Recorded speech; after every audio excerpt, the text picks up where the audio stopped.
மதத்தின் பெயரால் மக்களை பிரிக்கும் மதவாத சக்திகளை என்றைக்கும் தமிழ்நாட்டில் நாங்கள் நுழைய விட மாட்டோம். தமிழ்நாட்டில் மதச்சார்பற்ற கட்டமைப்பை எங்களது மாண்புமிகு முதலமைச்சர்கள் சிறப்பாக செயல்படுத்தி வருகிறார்கள். தமிழ் கடவுளான முருகருக்கு எவ்வாறெல்லாம் வழிபாடு செய்ய வேண்டும் என்ற வழிபாட்டு முறைகளை தமிழ்நாட்டு மக்களாகிய எங்களுக்கு யாரும் கற்றுத்தர வேண்டிய அவசியம் இல்லை என்று கருதுகிறேன். பேரவைத் தலைவர் அவர்களே, எங்களுடைய தமிழ்நாட்டில் மக்கள் அமைதியாகவும் சுதந்திரமாகவும் தங்கள் வழிபாட்டு முறைகளை பின்பற்றுவதற்காக மாண்புமிகு முதலமைச்சர் அவர்கள் பல்வேறு திட்டங்களை வகுத்துள்ளார்கள். அதன்படிதான் இன்றைக்கும் நடந்து கொண்டிருக்கிறது. மேலும் தமிழ் கடவுளான முருகருக்கு எவ்வாறெல்லாம் வழிபாடு செய்ய வேண்டும் என்ற வழிபாட்டு முறைகளை தமிழ்நாட்டு மக்களாகிய எங்களுக்கு யாரும் கற்றுத்தர வேண்டிய அவசியம் இல்லை என்று கருதுகிறேன். தமிழ்நாட்டில் அனைத்து தரப்பு மக்களும் ஒற்றுமையுடன் இணக்கமாக இருந்து கொண்டிருக்கிறார்கள். இந்த அமைதியான சூழ்நிலையில் சில மதவாத சக்திகள் மதத்தின் பெயரால் பொய்யான தகவல்களை பரப்பி மக்களை பிரித்து அமைதி பூங்காவாக விளங்கிக் கொண்டிருக்கிற எங்கள் தமிழ்நாட்டில் கலவர பூமியாக மாற்ற முயற்சித்துக் கொண்டிருக்கிறார்கள். அதை தமிழ்நாட்டு மக்கள் என்றைக்கும் ஏற்றுக்கொள்ள மாட்டார்கள். மதத்தின் பெயரால் மக்களை பிரிக்கும் மதவாத சக்திகளை என்றைக்கும் தமிழ்நாட்டில் நாங்கள் நுழைய விட மாட்டோம். தமிழ்நாட்டில் மதச்சார்பற்ற கட்டமைப்பை எங்களது மாண்புமிகு முதலமைச்சர்கள் சிறப்பாக செயல்படுத்தி வருகிறார்கள். மற்ற மாநிலங்கள் இதையெல்லாம் பின்பற்றுமா ஒன்றிய அரசு?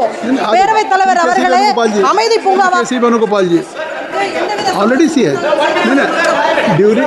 During 0 hour, I think so you are well aware.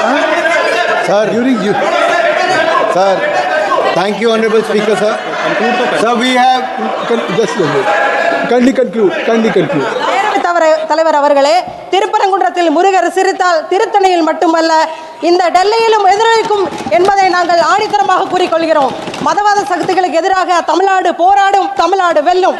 எங்களுடைய திராவிட மாடல் முதலமைச்சர் அவர்கள் ஆட்சி பொறுப்பேற்ற 4.5 ஆண்டு காலத்தில் இந்து சமய அறநிலைத்துறைக்கு பல்வேறு திட்டங்களை வகுத்துள்ளார்கள். இன்று வரை 3935க்கும் மேற்பட்ட திருக்கோயில்களில் குடமுழுக்கு நடத்தப்பட்டுள்ளது. திருக்கோயில்களுக்கு சொந்தமான 8024 ஏக்கர் நிலங்கள் ஆக்கிரமிப்பிலிருந்து மீட்கப்பட்டுள்ளன. பழமையான 352 திருக்கோயில்களின் மேம்பாட்டு பணிக்காக சுமார் 560 கோடி ரூபாய் நிதி ஒதுக்கீடு செய்யப்பட்டுள்ளது. தொன்மையான 76 திருக்கோயில்களில் குடமுழுக்கு நிறைவு பெற்றுள்ளது.